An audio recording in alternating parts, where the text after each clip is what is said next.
गोदावरी नदीच्या पुराच्या पाण्यात विजेचा प्रवाह उतरल्यानं मच्छीमाराच्या मृत्यूच्या घटना घडत असतानाही नदीकाठच्या विद्युत व्यवस्थेकडे दुर्लक्ष होत असल्याचा आरोप ग्रामस्थांकडून करण्यात येत आहे। 6 ऑगस्ट रोजी जुने कायगाव येथे मच्छीमार सुभाष रंगीलदास बिरुटे यांचा विजेच्या धक्क्यानं मृत्यू झाला होता। या घटनेनंतर अवघ्या काही दिवसातच सावखाडा येथे 2 सख्या भावांचा विजेच्या धक्क्यानं मृत्यू झाला।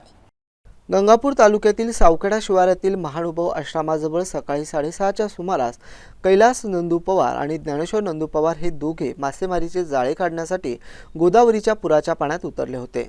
त्यावेळी दोघांनाही अचानक विजेचा जोरदार धक्का बसला।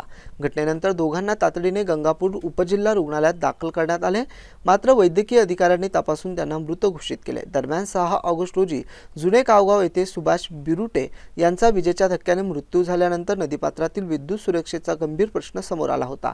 नदीकाठच्या विद्युत वाहिन्या, खांब आणि वीज पुरवठ्याची तातडीने तपासणी करून धोकादायक भागातील वीज पुरवठा खंडित करणे आवश्यक असल्याने ग्रामस्थांचं म्हणणं आहे।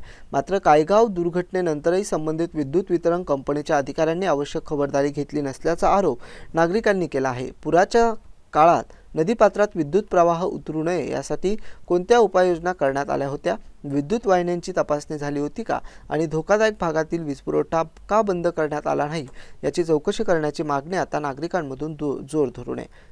दोन्ही घटनांची सखोल चौकशी करून संबंधित अधिकारी कर्मचाऱ्यांची जबाबदारी निश्चित करावी आणि दोषी आढळल्यावर कठोर कारवाई करावी अशी मागणी आता ग्रामस्थांनी केली। Ibrahim Shaikh, MCN news, Gangapur.